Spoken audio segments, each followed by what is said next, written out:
So please listen to the following teachings with the proper Mahayana motivation, which is to attain enlightenment, not for yourself, not for oneself, but for the sake of all the sentient beings.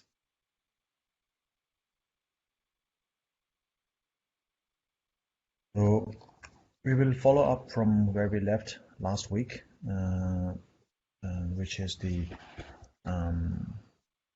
all-determining factor, the all-determining quality of actions. All-determining quality of actions.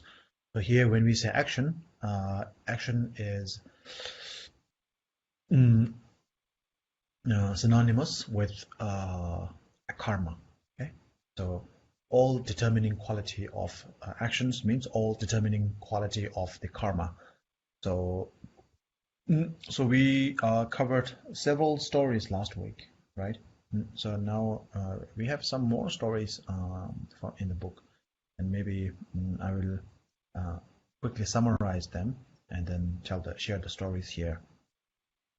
So if you have the book in English, the page number is 121, and I'm going to cover from the maybe the fourth paragraph, which is there was a story of a monk in a place called Kashmir.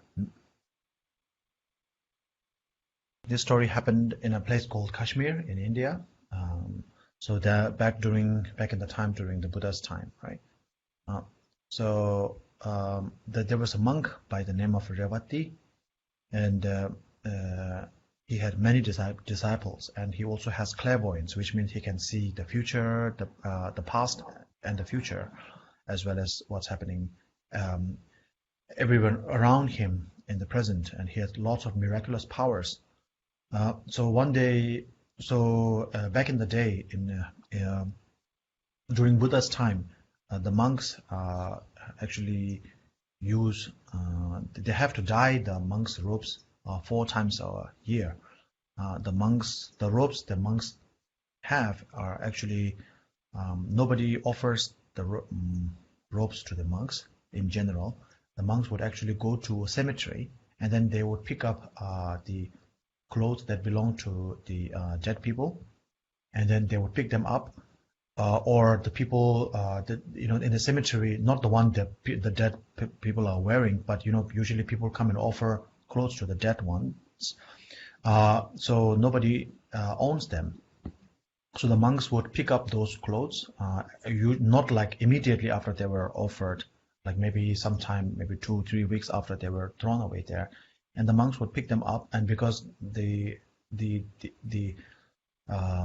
clothes would lose all its color, the colors would be faded, so they would have to dye the cloth again. And so one day, the monk, the Venerable Revati, the one who has the clairvoyance as well as miraculous power, he was dyeing his monk's robes. And then at the same time, there was a lay person who lost his calf, a baby cow. And he was looking for that, and then he saw a smoke coming in the forest, in the middle of the forest, and went to see it. There was a monk who was stoking his fire and cooking something in the cauldron. And then he asked, "What are you doing, Venerable?" And he said, "I'm dyeing my robes." And then somehow the layperson got suspicious, and he opened the cauldron, and inside there was the calf that belonged to the it's the meat of the calf that belonged to the layperson, and the layperson got very angry, and he handed the monk over to the police to the report to the king, and then he was sent to the prison. And the king sent the monk to the prison, and after a couple of days later, the layman found his cow, and then he went to the king and said, "I'm so sorry, and I have done a big mistake. The monk did not steal or kill my calf. My calf came back to me, and can you please go and release the monk?" And the king said, "Okay," but at the same time, the king was occupied at that time, and he forgot about it, and he forgot to free the monk for 6 months. He did nothing about it because he was very busy with some other things. And then one day, a large group of monks, the disciples of the monk, students of the monk, who was in prison, they came to the king and asked, "Please release my master, release our master. He's innocent, and please." And the king was, "Oh yes, yes, I remember. There was a monk that I put in the jail, and I know he's innocent." And then he went to release the monk. And when he went to see the when he went to release the monk, he saw the monk, and he said, the king said, "I should have come sooner, but it took so long, and I have done a big mistake." And the monk said, "No, there's no mistake done here. What you have done is what I am deserving, and it is deserving due to my deeds, my negative deeds in the past." So the king asked, "What did you do in the past?" Yeah, so that even after becoming such a great teacher and miraculous power and clairvoyance and all those realization, you still have to suffer for 6 months in a prison cell. What is that grave deed that you have done in the past? And he said, "Many years ago, many lifetimes ago, I was a thief, and then at that time I stole one calf.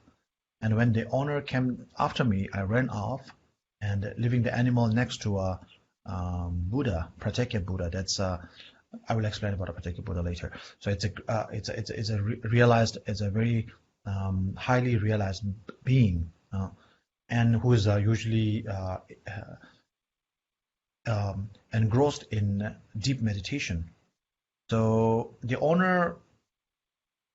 thief put the calf near the meditator, and when the owner came to look for the cow, it was with the meditator, who is a Pratyeka Buddha. Sometimes we call it self-realizing Buddhas. So, and then the owner thought that the meditator is the actual thief, and he put the meditator into a sort of like a jail, and put him there for 6 days. So because of that, because of what he did to the Pratyeka Buddha, the meditator, who is a highly realized being, there was the immatured karmic seed, which matured this time, because now he has realized and he has attained such a high level of realization. So it was easier for him to his negative deeds, negative seeds, to mature now. They have matured now, and because of that,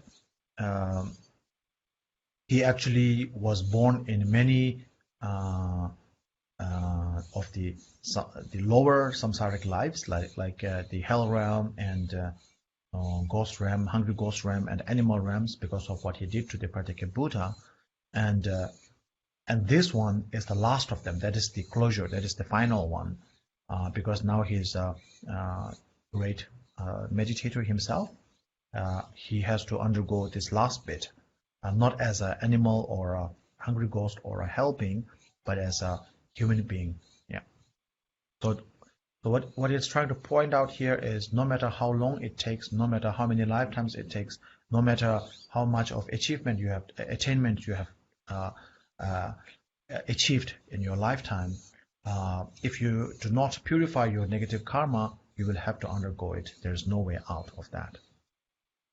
Another story, that's maybe the last one, was the story of Nagarjuna. So maybe many of you may have heard of Master Nagarjuna. So he's a great philosopher, great scholar, great philosopher, great meditator, a great sage. So he's sometimes regarded as the second Buddha. So Master Nagarjuna was the one who sort of popularized the middle way view, basically the understanding of emptiness, the understanding of emptiness was popularized during the Nagarjuna's time. So Master Nagarjuna is one of the top scholar one of the top scholar, maybe the top scholar in Nalanda University at that time. So anyway, so this is the story of Master Nagarjuna. So as I said, he's a great scholar and also a great saint, great sage. So what happened was during that time, during Master Nagarjuna's time, there was the king. In Tibetan we call him Tejo Sambo. In English it's Surabhibhadra. So anyway, so that king's son actually received a gift from his mother. So the mother gave him a silk robe, and it was so beautiful. And the mother gave him, and the son didn't put it on. And the mom was worried. The queen mother was worried. Well, why are you not wearing it? And the son said, "I'm going to wear it when I become a king." Right? He's the prince.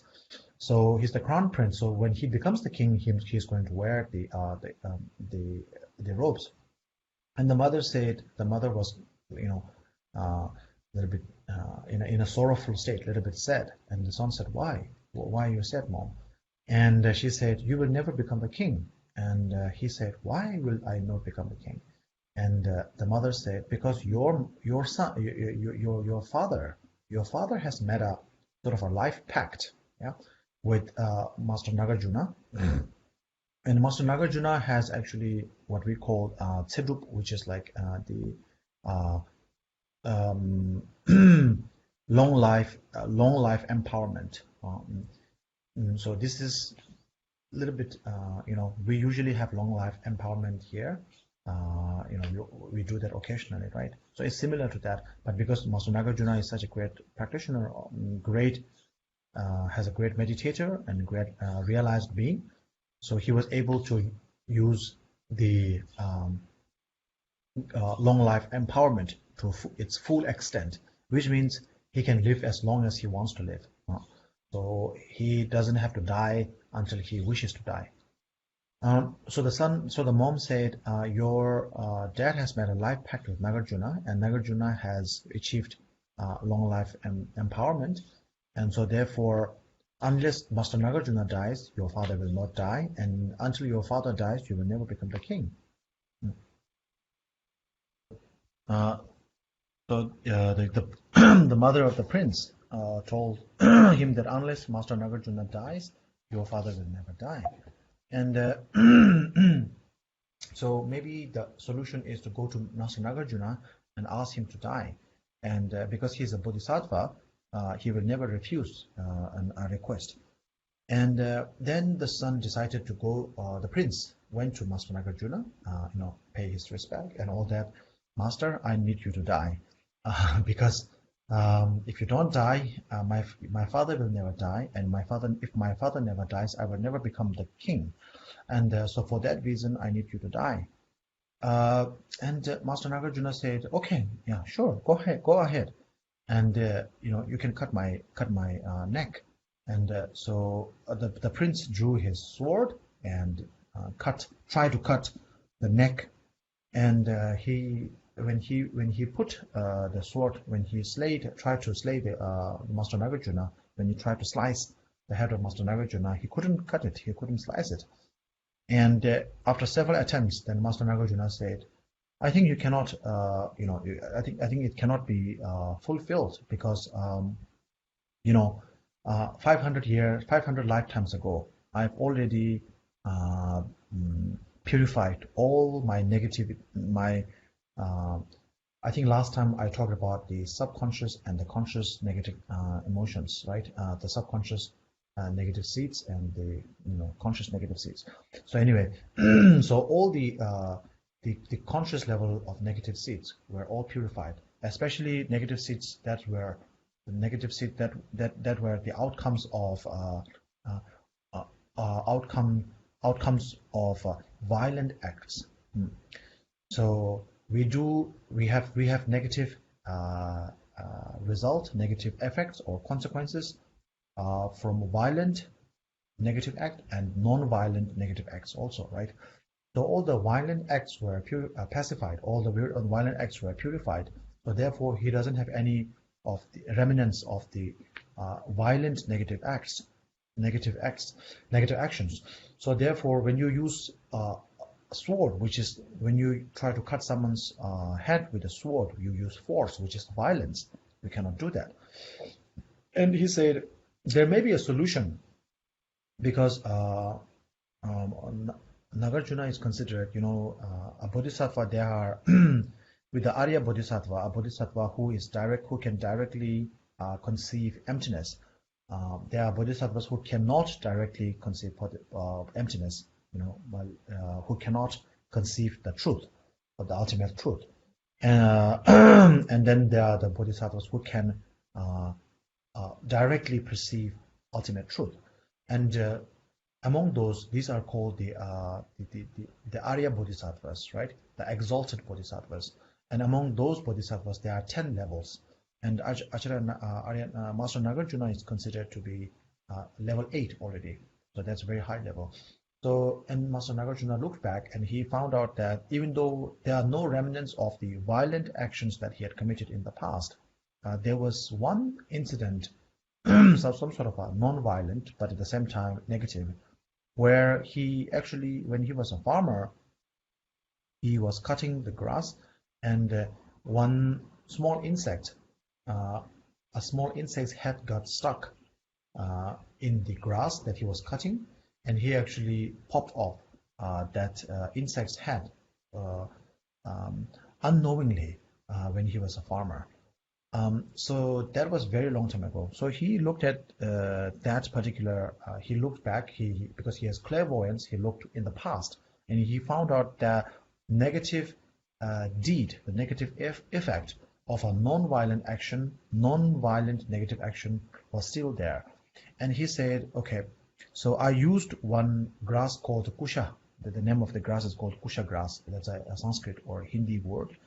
So when I was cutting the kusha grass, I actually cut the head of the animal, the insect, by accident. So now bring one kusha grass here and then cut my neck with that. And he cut the neck. And then the prince went outside and bring a kusha grass and cut Nagarjuna's head. And the Nagarjuna's head was, the moment he tried to cut Nagarjuna's head with the kusha grass, it fell on the ground and Nagarjuna passed away at that moment.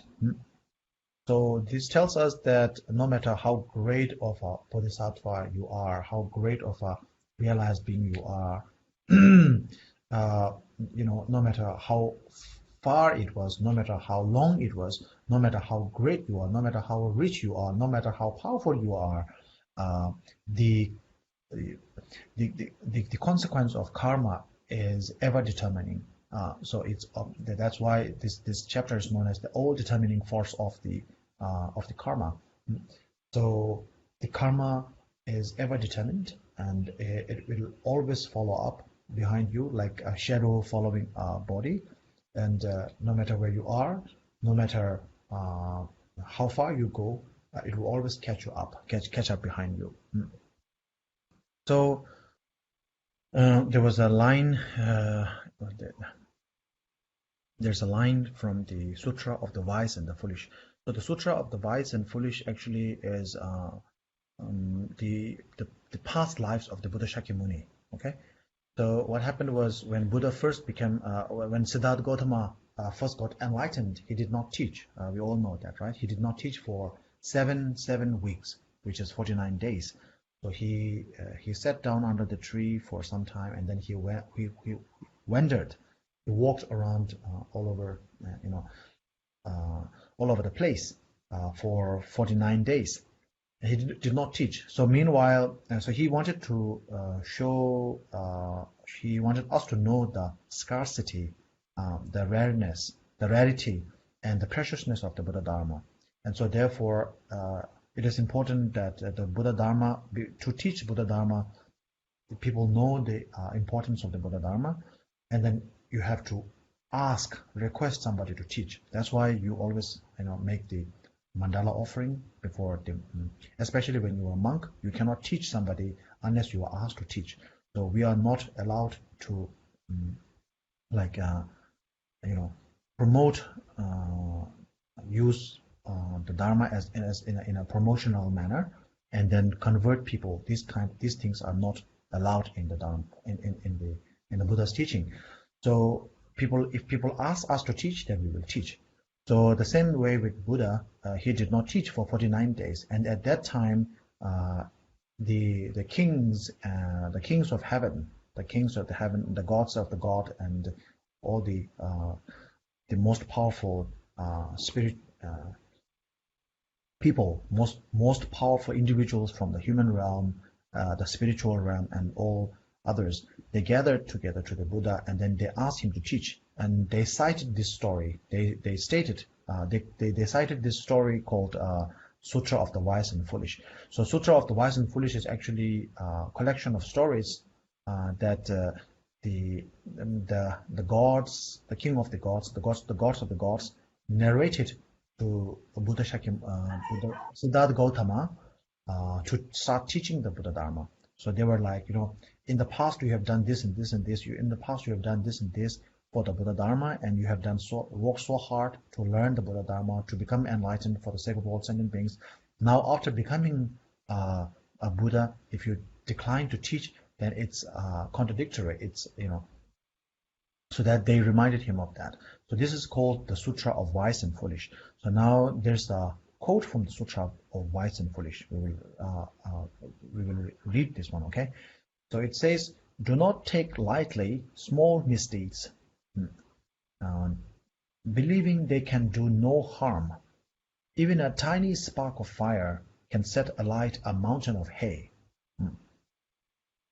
So in the same way, even the smallest positive things, if you do not destroy them, if you do not disparage them, no matter how long it takes, you will always reap the benefit of a good deed. So if you do a bad thing, no matter how long it takes, no matter how far it goes, you will always reap the negative consequences.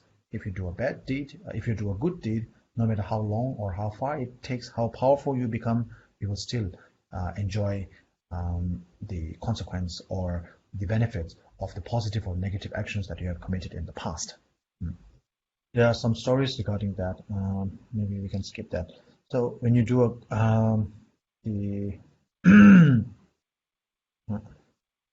so basically what happens is our actions determine our experiences. So whether we suffer, whether we experience in joyfulness, or whether we experience the suffering, depends entirely on our actions. And when we say action, we're not talking necessarily about physical action. Actually, it's more of our the mental motivation which determines the outcome of our physical action. So even though the physical action may be violent or seemingly violent, such as killing, for example, Nagarjuna, he ripped off the head of one small insect in one of his lifetime, but he has no such intention to kill the animal, to the insect. So therefore, also he voluntarily decided to let the prince kill. He voluntarily let the prince kill him. It's not like he would have to. If he did not let the prince kill him, he would not have died under that sword. He could actually have purified the consequences as well. So then there are several stories regarding that. I will come to this. There was one of that is the story of someone called the compassionate the compassionate captain. His name is the compassionate captain. So that is again from the Sutra of Wise and Foolish, the one we just read. So a long time ago, that is also one of the lifetime one of the many lifetimes of one of the many lives of the Buddha in the past. Buddha Shakyamuni in the past. So there was a captain, his name is Captain, the compassionate captain, right? The kind captain. And so he was taking 500 merchants to the sea to trade. And then when they came back after a successful trip on the ocean, onto the sea, there was one man named the Black Spear Man, right? The man with the black spear. The black man with the spear, that's his name. Black Spearman, that's his name. So the Black Spearman actually wanted to kill all the 500 merchants and then steal their gold or whatever, and then their treasure, their wealth, and then run away with it. And the captain found that out, and the captain killed that Black Spearman, who is going to kill all the 500 the merchants. So for two reasons, and the kind captain, out of compassion, killed the Black Spearman, so that, of course, the 500 merchants were saved. Not only that he himself, the Black Spearman, he himself was saved from such a grievous action of murdering 500 people, and then he would have to endure a long time, a very long time in the hell realm. So in order to save those things, he felt so much pity for compassion for the murderer, as well as the 500 people that he's going to kill, and with that compassion, he actually killed the person, the Black Spearman. And because of that, the kind captain was none other than Buddha Shakyamuni in one of his earlier lifetimes. And because of that, his action was negative action, because he killed someone, he took someone's life. So because of that, when he died, he was born in the hell realm, Buddha Shakyamuni. At that time, he was not Buddha, right? So he was born in this hell realm, but he did that with the pure motivation, actually with the compassionate heart, the Bodhisattva motivation, like we did when we started this teaching first, like Sangye Chodam, Sangye Chodamla, and we actually tuned our motivation for that of the Mahayana motivation, which is to attain enlightenment for the sake of all sentient beings. So like that, the kind captain actually had a compassionate heart and killed, murdered that person. So because of that, even though he did, fall to the hell realm, he bounced back to the human realm like a ball being thrown off the floor. So when you throw a ball on the floor, it will fall on the floor, but then it will bounce back, right? The faster you throw it, the faster it will bounce back. So similarly, he bounced back, and then he become a great individual in his next lifetime, and he helped so many other people as well. So this is one of the the good stories. We share a lot of bad stories. Now this is one of the positive sides of this is the main point here is that our motivation determines the outcome of our actions. So our experiences are determined by our actions, and our actions are determined by our force or our motivation. So that is the motivation is the key here. So basically, out of the 10 negative deeds that we covered, right? The 10 negative deeds, 3 of the mind, 3 of the body, and 4 of the speech, right? Mind, body, and speech. Out of that 9, out of the 10, 7 of the negative actions pertaining to the 4 of speech and the 3 of the body are incidentally allowed, permitted. So they are permissible under certain circumstances. But the 3 of the mind are never allowed. So I think this is a little bit different from the Mahayana path and the other paths. So within the Mahayana path, the 7 other negative deeds are actually permitted when there is an occasion. For example, if someone is trying to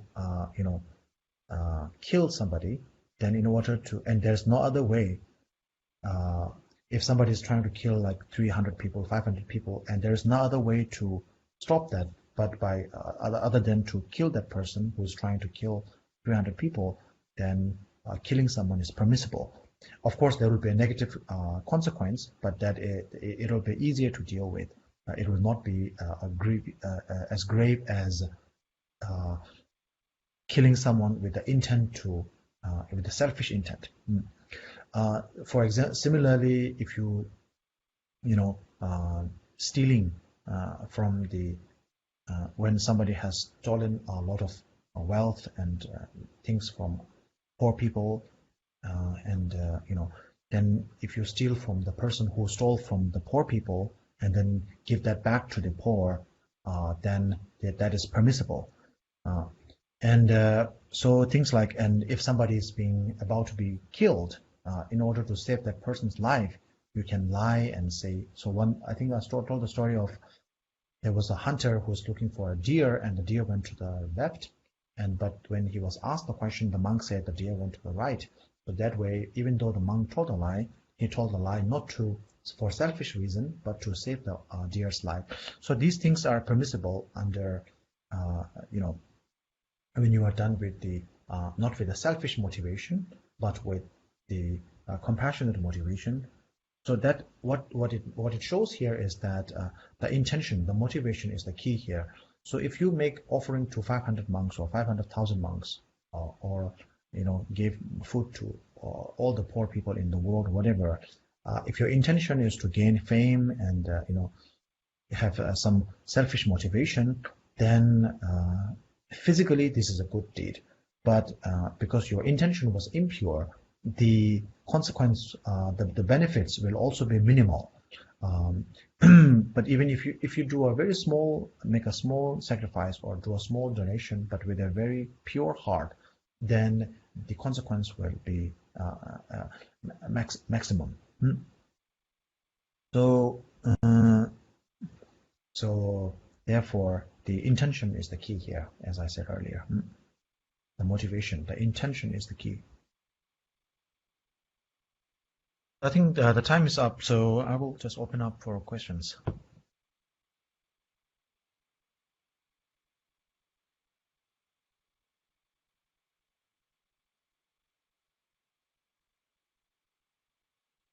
We have a couple questions. Rinpoche, yes, I understand the teaching about no way to avoid the karma we had done. Though one of the teachings says that bad karmas can be pardoned if you truly repent before. There are two questions. Why didn't he repent for his small mistake of killing the insect unintentionally? Second, why didn't he stop the prince for doing bad deed of killing that, create the bad karma for the prince himself? Thank you, Rinpoche. Okay. So,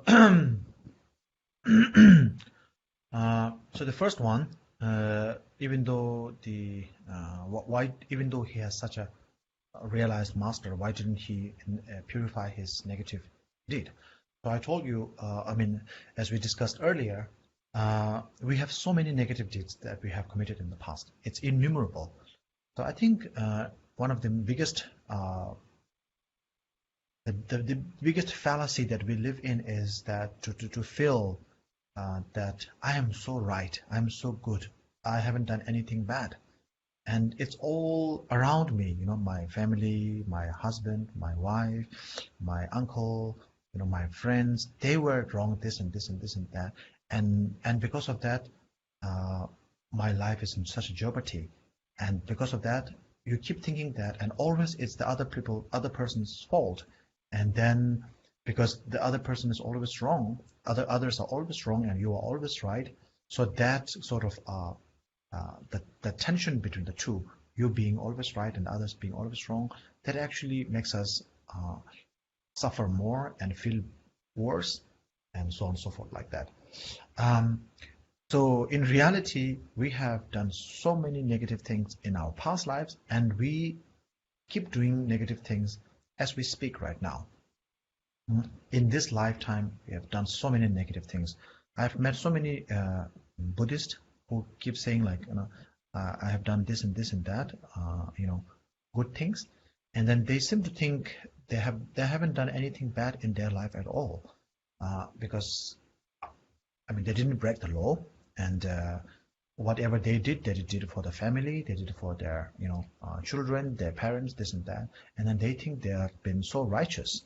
So I think I said many times, and many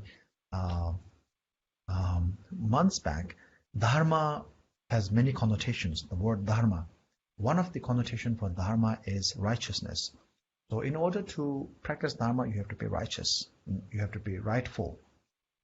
Meaning, most of the time we are not right, and we have been, because we think we are right, even though we are not right, we commit so many mistakes.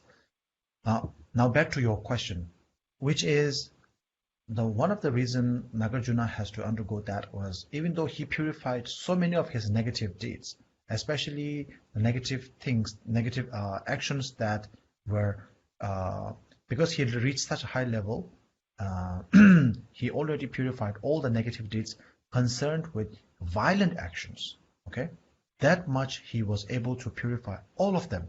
Like how many lifetimes? 100 billion, 100,000 billion lifetimes ago, 100,000 billion lifetimes worth of negative deeds pertaining to violent actions he was able to purify.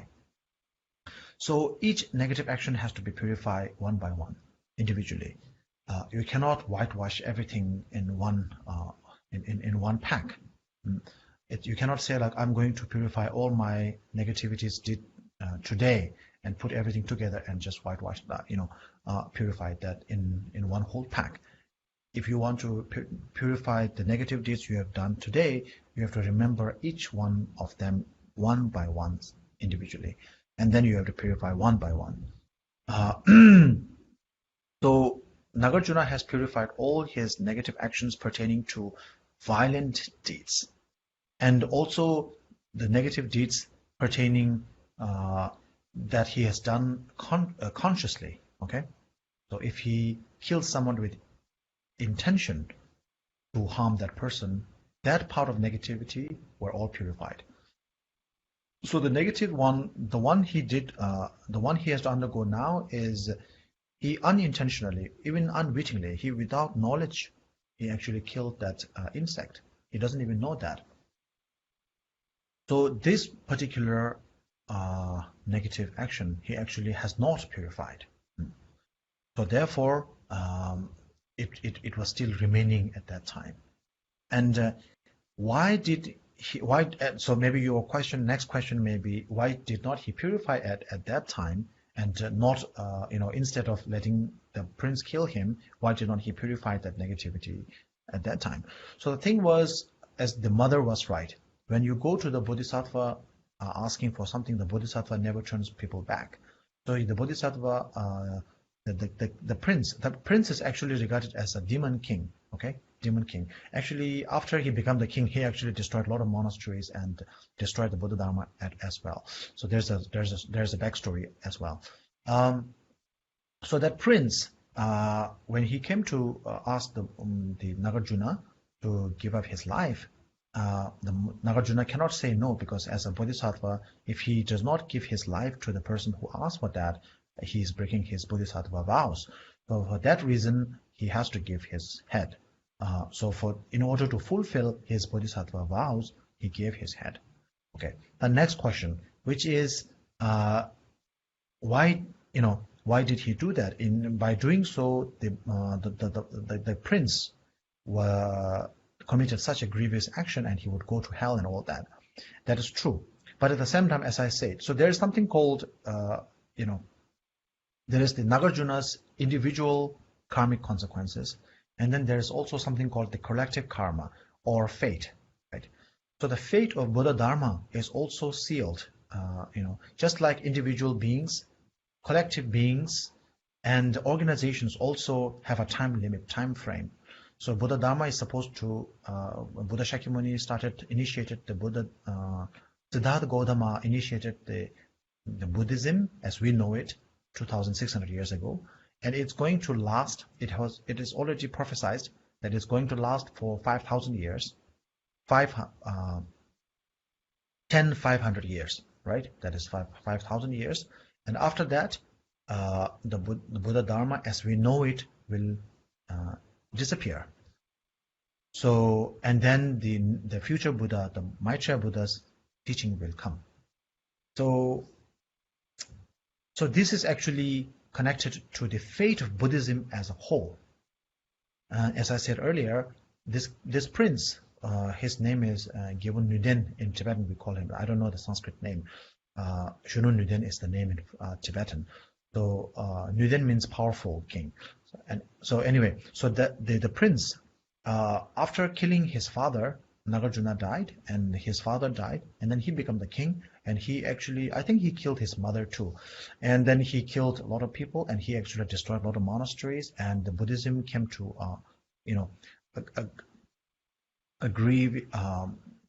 fell. The number of people practicing Buddhism fell a lot during the reign of that son, the prince.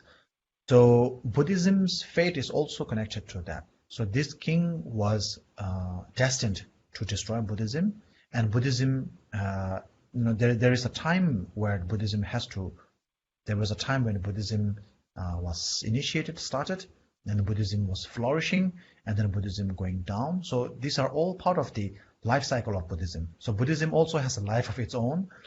There is a birth, there is a living part, and then there is a death part. So I think Nagarjuna's death is the beginning or the start of the decline of Buddha Dharma as we know it. So after that, Buddhism started to disappear from its source, which is India, and then of course it did spread to all other parts of the world. You might say, if you look at the number of people practicing Buddhism, you can say Buddhism is flourishing. Yeah, there's so many people who's practicing Buddhism. But if you look at the quality, it's a questionable thing. So to get back to the question, the Nagarjuna letting the prince kill him is actually intertwined with the fate of Buddhism as well. So Buddhism has to die at some time. So the the start of the the beginning of the end of the Buddhism started from that time. Yeah. Okay, next question, please. The next question, Rinpoche. Prostrate to Rinpoche. What shall we do to cultivate our positive thoughts instead of our certain negative thoughts? Although all are determined by the quality of actions. Thank you, Rinpoche. Okay, so that's a very good question. So if you check the messages, I sent one word called, there's a term called that's in Tibetan, okay? So the literal translation would be inappropriately discursive conceptual thought, or to put it shortly, discursive thought. So discursive thought is similar to distractive thought, but distractive in a more negative way, okay? So basically, yeah, okay. So keep that thing in mind, keep that thought in mind, okay? Discursive thought. So always, whenever whenever there is an occasion, whenever an occasion arises for us to develop or us to generate our negative mind from the positive to the negative, it does not transform from the positive to the negative immediately. When there is an occasion, for you to steal, when there's an occasion for you to lie, when there's an occasion for you to cheat, when there's an occasion for you to kill someone, and all those things, the thought of killing, lying, cheating, stealing does not arise immediately. Before that, you will have to, your mind kind of opens up, right? Your mind opens up, and then when your mental doors are opening, the discursive thought sort of pops up. And whenever that discursive thought pops up, this discursive thought will always lead our mind to the negative side, right? Oh, there's an opportunity for you to steal. There's an opportunity for you to, lie, and nobody will know about that. You will benefit this and that and everything. So the discursive thought by itself is not a negative thought. It just leads you. It's like it shows you the way to do something negative. It does not do anything negative itself. So a negative, like stealing from someone, or cheating someone, right? Like lying to someone or cheating someone. The thought of cheating someone, the intent to lie to someone, cheat someone, kill someone, that is a negative thought. Discursive thought is not a negative thought. Discursive thought pops up before it becomes like the immediate cause for the negative thought to arise. So for this, you need to be very, very vigilant. You have to look at your mind at all times. You have to watch your mind at all times. So the main point I'm telling you about the discursive thought is our mind does not jump into a negative thought immediately. Even though it may feel like immediately because it's so fast, but it never jumps from a neutral thought to a negative thought, instantaneously. So there's always a discursive thought. That the discursive thought is like the creak in the door. So the door opens up, there's a small creak in the door, and then from that door, flush of negative thought comes in. So discursive thought is what we have to be very careful of. When the discursive thought arises, like you are at home and nobody else beside you is at home, and all of a sudden, if your door is being opened, like somebody's trying to open your door, you will be alarmed, like, who is coming? Because you are not expecting anyone, only you are in the room, and somebody is trying to open up your room, you get alarmed. Similarly, discursive thought is that door opening, the creak in the door.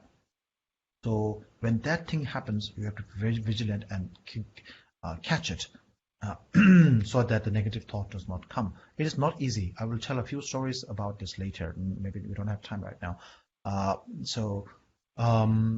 When it pops up, the minute we realize we have to be vigilant at all times, and when we see the creak of the door coming ajar, we have to catch them, and from this we will be able to stop our negative thoughts from arising.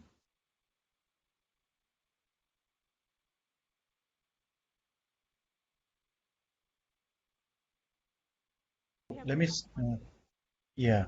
just finish this with the story that I just said. So there was the story. Let me just finish with the story. So this story is actually part of the teaching, anyways, from this book, anyways. There was a great master, Kadamba master, right? Called Geshe Ben. So he was a great master. He was a great meditator, great practitioner, and great master. Okay. Before he became a great meditator, great master, he was actually a very, very, very, can you say great, very popular thief, actually a robber. He robbed a lot of people. He was one of the most infamous robber in Tibet at that time. And later he repented, and he changed his ways, and he became a monk, and he studied very well, he worked very hard, he practiced very hard, and he became a great master, great practitioner, and later a great master too. So his name is Geshe Ben Guingyen. So let's call him Geshe Ben, okay? So Geshe Ben, one time, Geshe Ben was expecting one of his sponsor. The patron was coming to visit him. So he decided to make his altar look very nice, arrange everything, make everything look nice, put some flower, make everything. He did something that he does not do normally, right? He overdid some things. And then he was looking at the arrangement. It was so nice. He liked it, and he looked at that. And all of a sudden, he asked himself, why did he make this arrangement? And he know that usually he don't make this kind of arrangement. Today he's making this arrangement not because of his faith or devotion to the Buddha, but due to his devotion or attachment to the sponsor, because he wants his house and altar to look nice, and he wants to appear nice and holy to the people who is sponsoring him. So at that moment, he went outside. That's because before the sponsor came in, he went outside. He brought some dust pick up some mud and dust from the ground outside, and he threw it all over the offering, the arrangement that he made. And he said, "Okay, this is for you." So when he said this is for you, he means this is for the ego, right? The pride, the wrong thought, the selfish thought. Sorry, the selfish thought, selfishness. So there was a great master by the name of Pathamba Sangye at that time, and Pathamba Sangye said this was the greatest offering ever made in Tibet at that time. That dust that Geshe Ben actually throw at the altar, that is the best offering ever made to the altar at that time.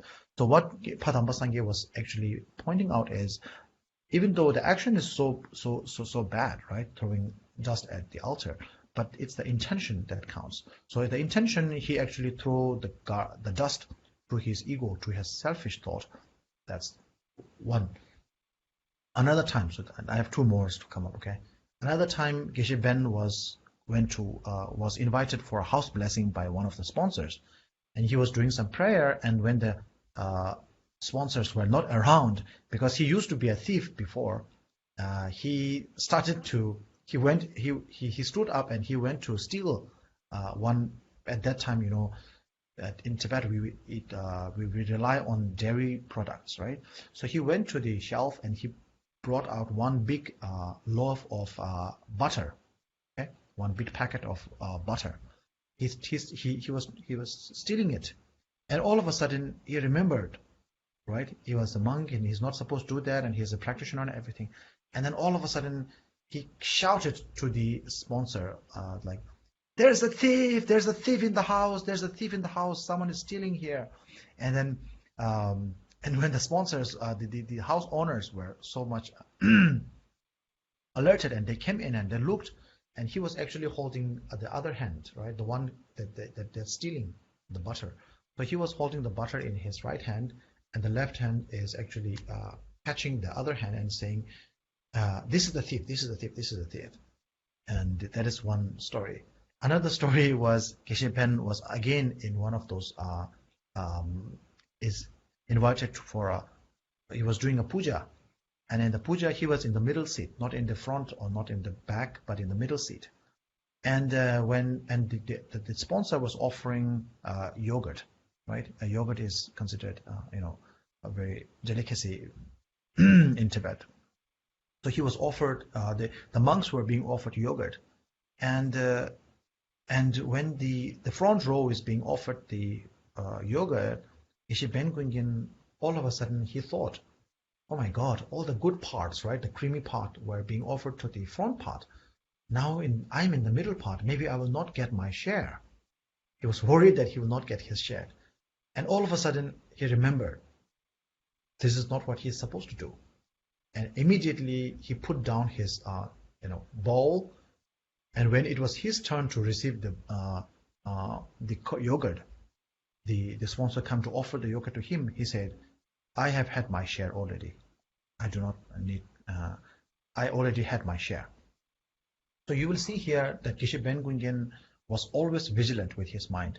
Of course, due to his past, the tendency of his past actions, past habit, because he was a very, very, very successful thief in the past, very successful robber in the past. He has the tendency to steal, to cheat, to lie, to cheat, and all that. But whenever it comes, he was able to catch it, right?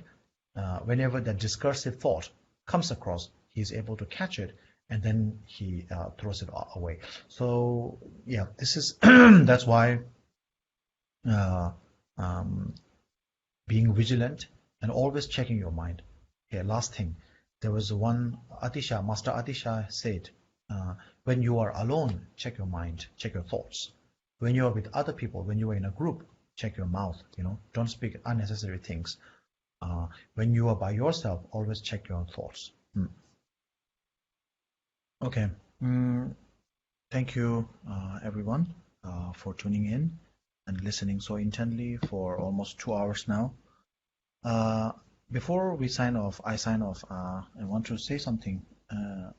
I meet people who keep saying like some people actually listen to my teaching as well, my class as well, and then they keep saying like, okay, you know, and it's not just you, but it happens in many other places too.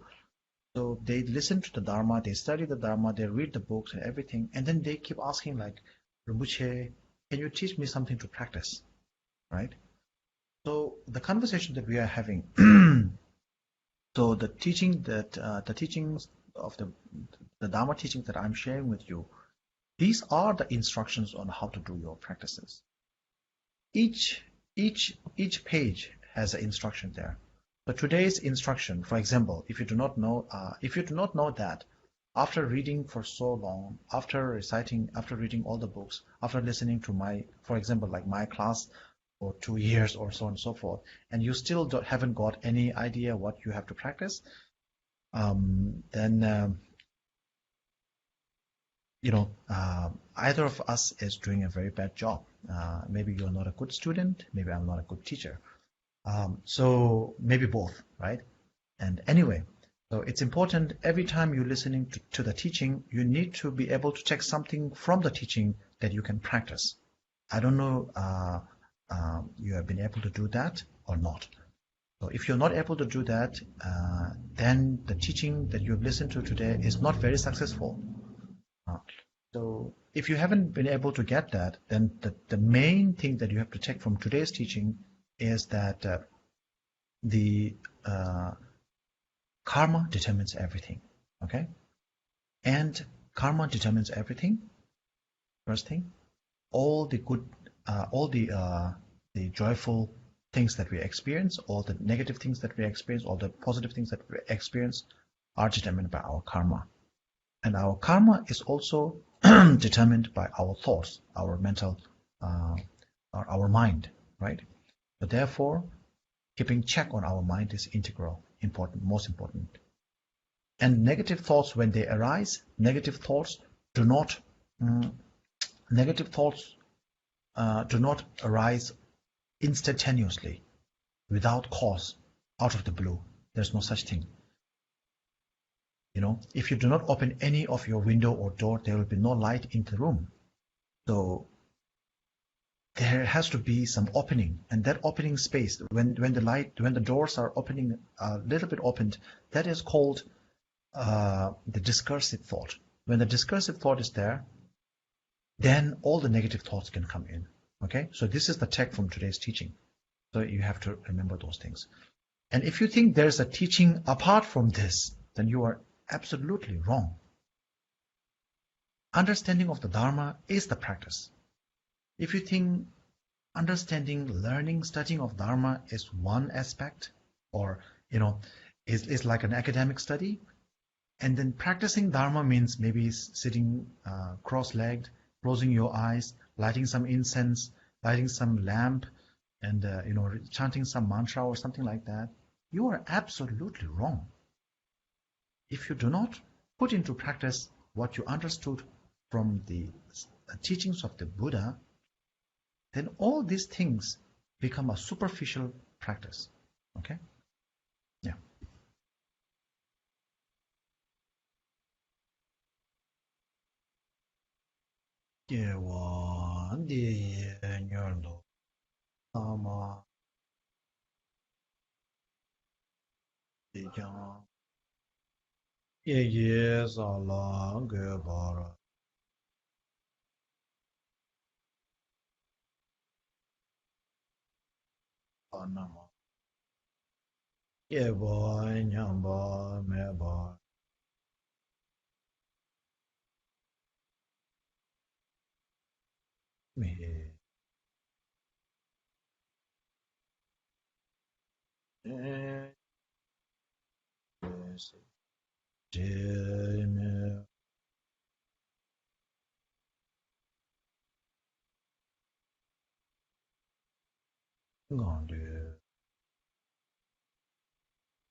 Lobo soy.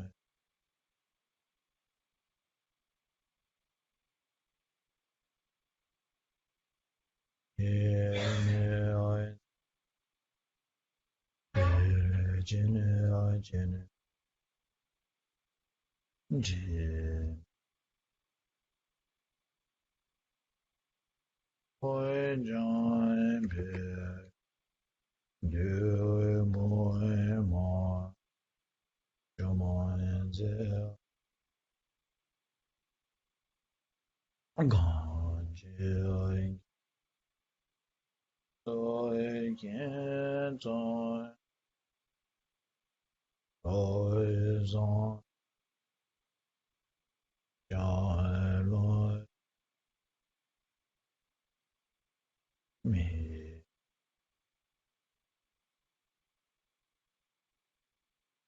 jene me wine de boy mo my sign where on je boy lois I shall lois I joy my lord